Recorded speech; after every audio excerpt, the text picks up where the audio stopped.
حبیب صلی اللہ تعالی علی محمد صلی اللہ تعالی علیہ وسلم۔ ماہ شعبان المعظم ہے اور صلو علی الحبیب صلی اللہ تعالی علی محمد صلی اللہ تعالی علیہ وسلم، اور اس میں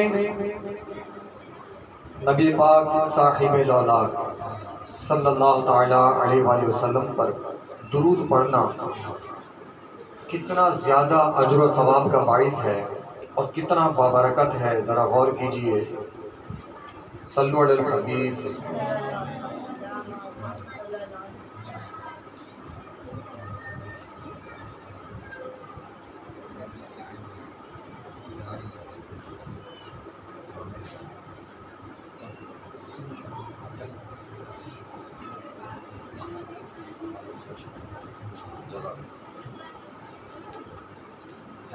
تو درود پاک کی فضیلت میں عرض کر رہا تھا کہ اہل بیت اطہار کے روشن چراغ حضرت امام جعفر صادق رحمت اللہ تعالی علیہ نے فرمایا، جو کوئی شعبان المعظم میں روزانہ 700 مرتبہ درود پاک پڑھے گا، اللہ عز و جل کچھ فرشتے مقرر فرما دے گا جو اس درود پڑھنے کو، اس درود پاک کو بارگاہ رسالت مآب صلی اللہ تعالی علیہ وسلم میں پہنچائیں گے۔ اس سے رسول کریم صلی اللہ تعالی علیہ وسلم کی روح مبارک خوش ہوگی، پھر اللہ عز و جل ان فرشتوں کو حکم دے گا کہ اس درود پڑھنے والے کے لیے قیامت تک دعائے مغفرت کرتے رہو۔ سبحان اللہ سبحان اللہ سبحان اللہ۔ دنیا و آخرت میں جب میں رہوں سلامت، پیارے پڑھوں نہ کیوں کر تم پر سلام ہر دم۔ ماشاءاللہ آپ نے دیکھا کہ حضور علیہ السلام پر درود پڑھنا کتنا بابرکت ہے، اور اس پاکیزہ مہینے کے ہر دن میں جو کوئی 700 مرتبہ پڑھ لے ہر روز، تو اس پر تو کرم ہی کرم ہے۔ تو مل کر درود پڑھیے، اللہم صلی علی سیدنا محمد وعلی آل سیدنا و مولانا محمد مبارک وسلم، صلاۃ و سلاما علیک سیدی یا رسول اللہ صلی اللہ تعالی علیہ وسلم۔ جنتی صحابی حضرت سیدنا انس رضی اللہ تعالی عنہ فرماتے ہیں کہ شعبان کا مہینہ آتا تو مسلمان قرآن کریم کی تلاوت میں مشغول ہو جاتے ہیں، اپنے مالوں کی زکوٰۃ ادا کرتے، کمزوروں اور مسکینوں کو بھی رمضان کے روزے رکھنے کی طاقت ملے، اس لیے خوب صدقہ و خیرات اور زکوٰۃ جلد از جلد ادا کرتے۔ سبحان اللہ سبحان اللہ۔ ہمارے یہاں پر معمول بن گیا ہم میں بیشتر مسلمانوں کا کہ ہم رمضان میں ہی زکوٰۃ نکالتے ہیں، حالانکہ زکوٰۃ نکالنے کے لیے کسی مخصوص مہینے کی پابندی نہیں، بلکہ رمضان میں زکوٰۃ نکالنے کا یا کوئی بھی نیکی کرنے کا مطلب یہ ہے کہ نیکی کی طاقت و قوت، اجر و ثواب بڑھ جاتا ہے۔ مگر صحابہ کا انداز غور کیجئے کہ رمضان میں دوسرے مسلمان بھی روزے آسانی سے رکھیں، کھانے پینے کی اشیاء اور ضروریات زندگی ان کو آسانی سے میسر آئیں، تو وہ شعبان میں اپنی زکوٰۃ اور خیراتیں زیادہ سے زیادہ نکالتے ہیں، جلد از جلد اس بات کا اہتمام کرتے ہیں۔ نیت پر ہوتا ہے، جیسی نیت ویسا ہی اجر و ثواب بھی نصیب ہوتا ہے۔ صلو علی الحبیب صلی اللہ علیہ محمد صلی اللہ علیہ وسلم۔ اس روایت میں ایک بات خاص یہ بھی پتہ چلی کہ صحابہ خصوصاً اس پاکیزہ مہینے میں تلاوت کلام مجید کا خوب اہتمام کرتے۔ عظیم الشان تابعی بزرگ حضرت سلمہ بن کہیل رحمت اللہ تعالی علیہ فرماتے ہیں کہ ماہ شعبان کو تلاوت قرآن مجید کرنے والوں کا مہینہ بھی کہا جاتا ہے۔ حضرت حبیب بن ابو ثابت رحمت اللہ تعالی علیہ شعبان کے آنے پر فرماتے ہیں یہ قاریوں کا مہینہ ہے، یعنی قرات کرنے والوں کا خصوصی مہینہ ہے۔ حضرت عمر بن قیس رحمت اللہ تعالی علیہ فرماتے ہیں کہ ماہ شعبان المعظم کی آمد پر اپنی دکان بند کر دیتے اور تلاوت قرآن کریم کے لیے فارغ ہو جاتے، یعنی خصوصی وقت نکالتے کہ تلاوت قرآن کریم کی کثرت کر سکیں۔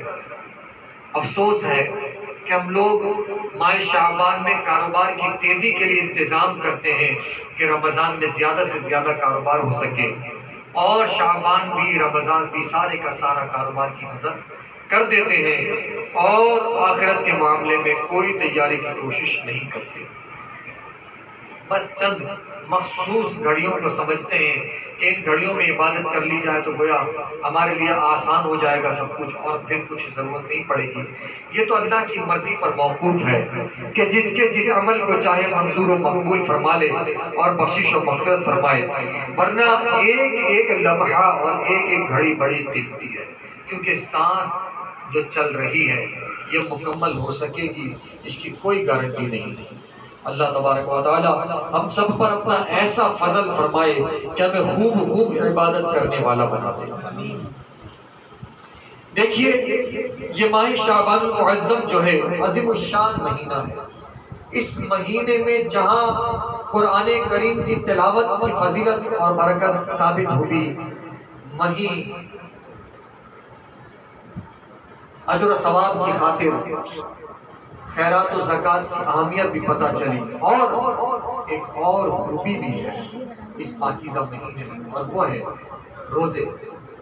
تو جو کوئی شخص شعبان المعظم میں روزے رکھتا ہے اور کثرت سے رکھتا ہے وہ بڑا خوش نصیب ہے، کیونکہ وہ سرکار مدینہ صلی اللہ علیہ وسلم کی اس سنت پر عمل کرتا ہے کہ حضور پر نور شافع یوم النشور صلی اللہ علیہ وسلم ماہ شعبان المعظم میں کثرت سے روزے رکھتے، یعنی بہت زیادہ روزے رکھتے۔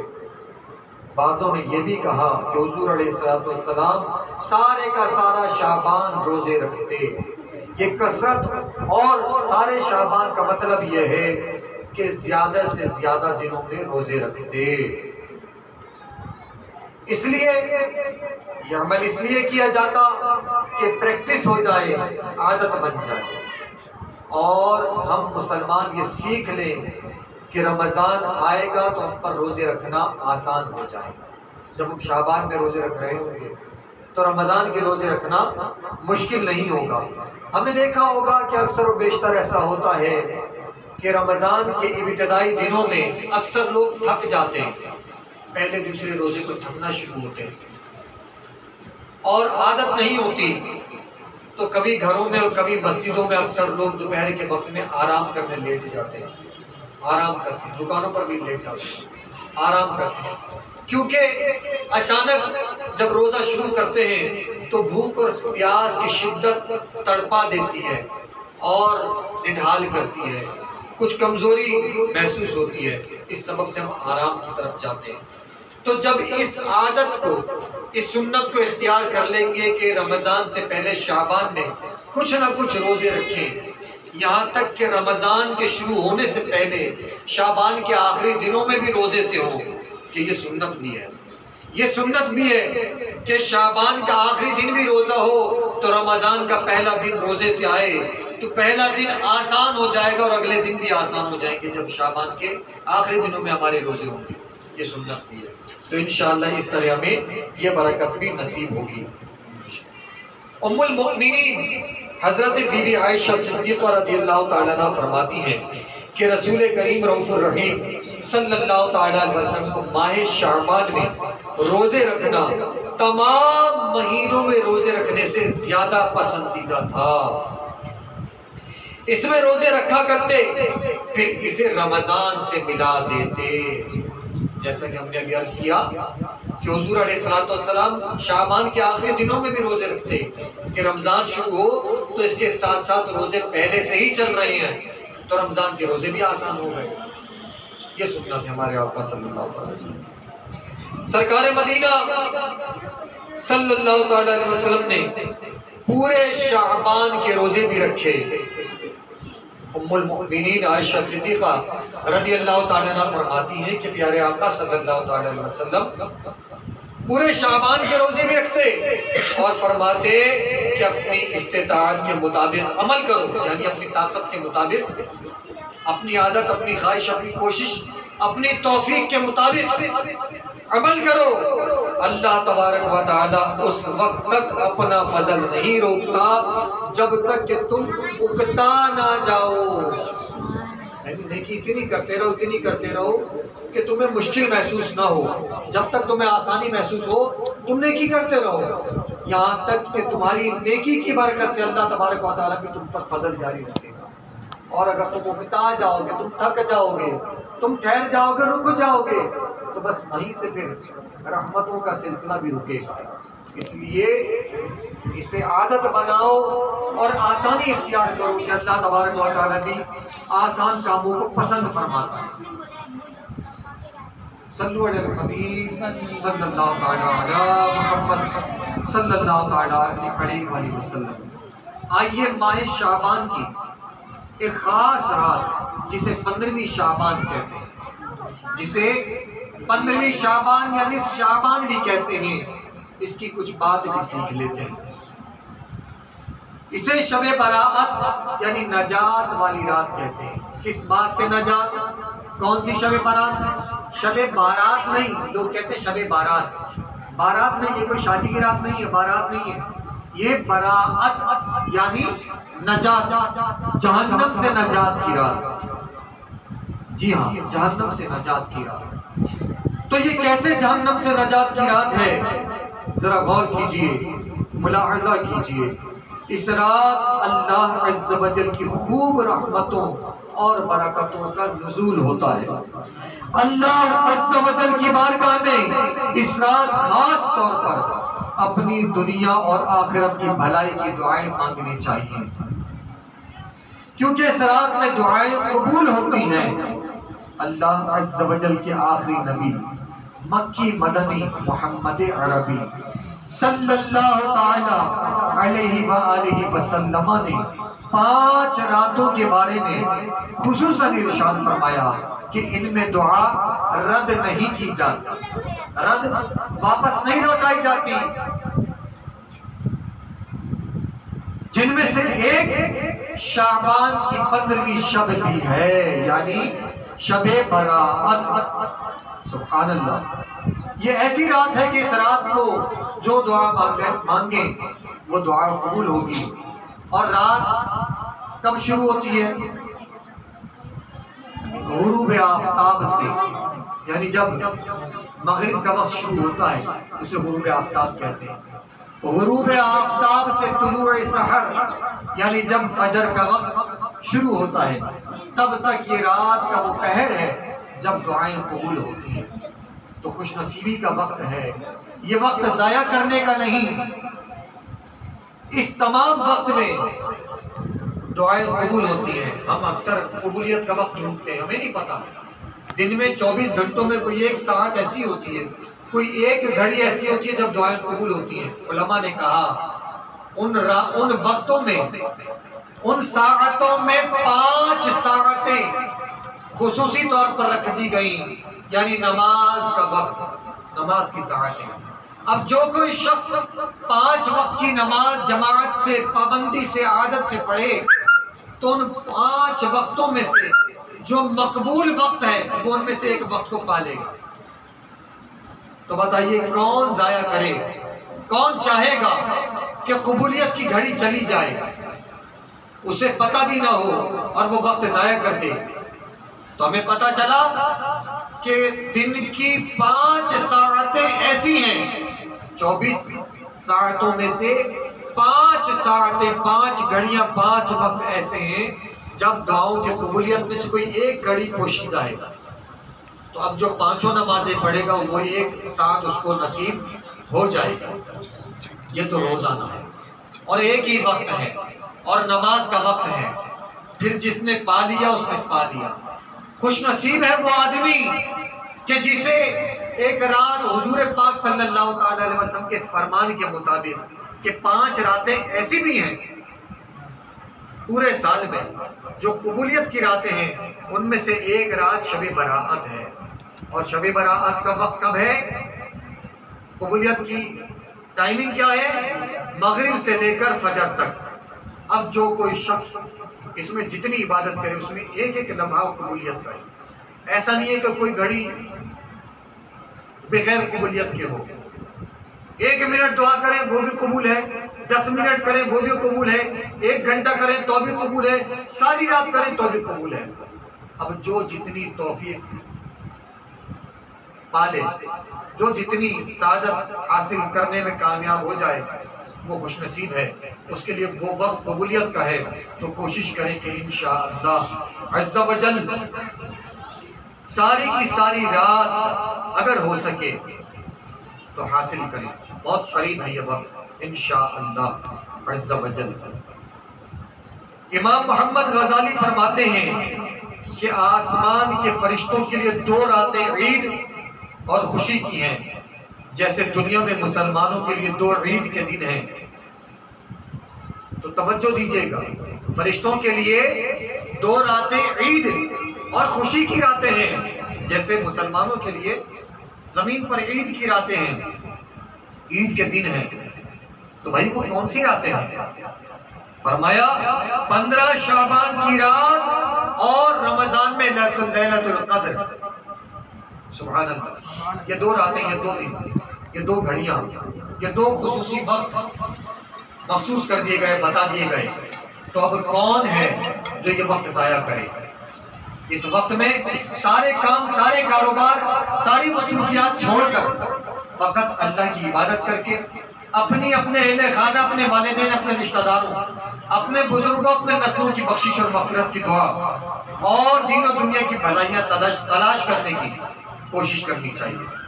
انشاءاللہ عز و جل جس نے ایسی کوشش کر لی وہ کامیاب ہو جائے گا۔ کعب الاحبار فرماتے ہیں کہ اللہ عز و جل شعبان کی 15ویں رات حضرت جبرائیل امین علیہ السلام کو جنت کی طرف بھیجتا ہے۔ وہ جنت کو آراستہ ہونے کا حکم دیتے ہیں، یعنی جنت کو سجنے کا حکم دیتے ہیں۔ جنت سجائی نہیں جاتی، حکم فرماتے ہیں اے جنت تو خود ہی آراستہ ہو جا، خود ہی دلہن بن جا، خود ہی سج جا۔ سبحان اللہ۔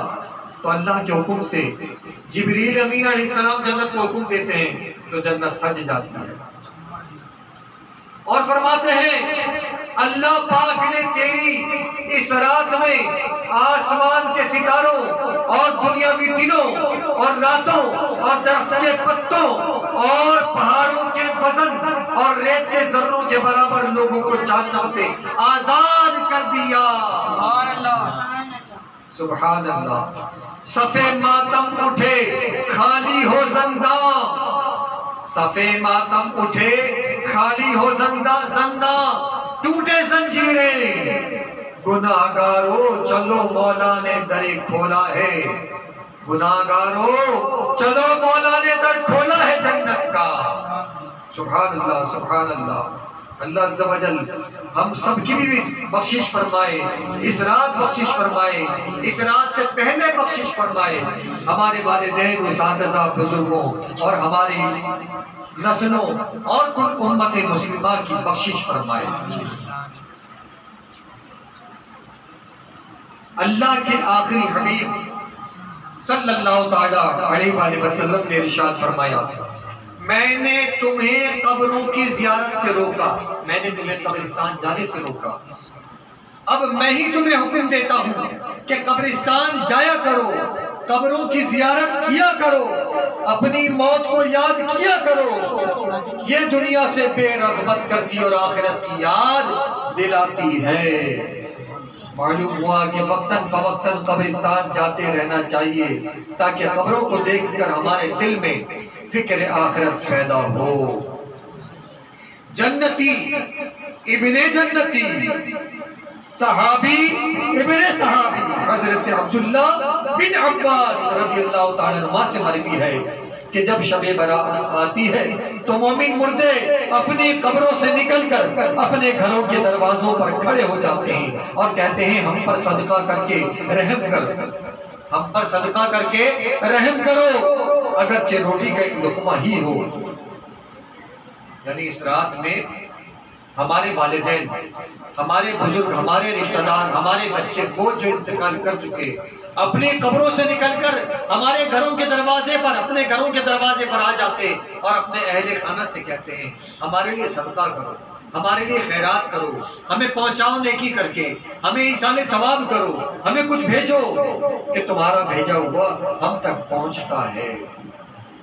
اور جو کوئی لوگ یہ صدقات کرتے، خیراتیں کرتے، ایصال ثواب کرتے ہیں تو وہ خوشی خوشی اپنی قبروں کی طرف لوٹتے ہیں، اور جن کے اہل خانہ یہ سب کچھ نہیں کرتے اور غفلت سے سوئے رہتے ہیں تو پھر وہ لوٹ جاتے ہیں حسرت اور افسوس کے ساتھ کہ ہمارے رشتہ دار تو سوئے رہے، سارے سال تو روتے ہیں، دعویٰ کرتے ہیں، ماں کو یاد کرتے ہیں، باپ کو یاد کرتے ہیں، بھائی کو یاد کرتے ہیں، بیوی کو یاد کرتے ہیں، بچوں کو یاد کرتے ہیں، مگر جو قبولیت کی گھڑیاں ہیں ان گھڑیوں میں ہمارے لیے کچھ بھی نہیں کرتے، کوشش بھی نہیں کرتے اور سوئے پڑے رہتے ہیں، وقت ضائع کرتے ہیں۔ تو جو کچھ کر سکیں، صدقہ کر سکیں، خیرات کر سکیں، ذکر اذکار کر سکیں، قرآن پڑھ سکیں، نمازیں پڑھ سکیں، روزے رکھ سکیں، سحری و افطار کر سکیں اور کروا سکیں، نیکیاں کر سکیں اور کروا سکیں، پھر اپنے اہل خانہ کو، اپنے رشتہ داروں کو، اپنے مرحومین کو، اپنے زندہ اور مردوں کو بخش دیں تو ان کو وہ سب کچھ پہنچتا ہے، اور اللہ تبارک و تعالیٰ انہیں خوب خوب یہ سب کوششیں پہنچا دیتا ہے۔ وہ قادر ہے، وہ برحق ہے۔ علامہ علی قاری علیہ رحمت الباری فرماتے ہیں شب براءت میں سورہ دخان پڑھنا مستحب ہے۔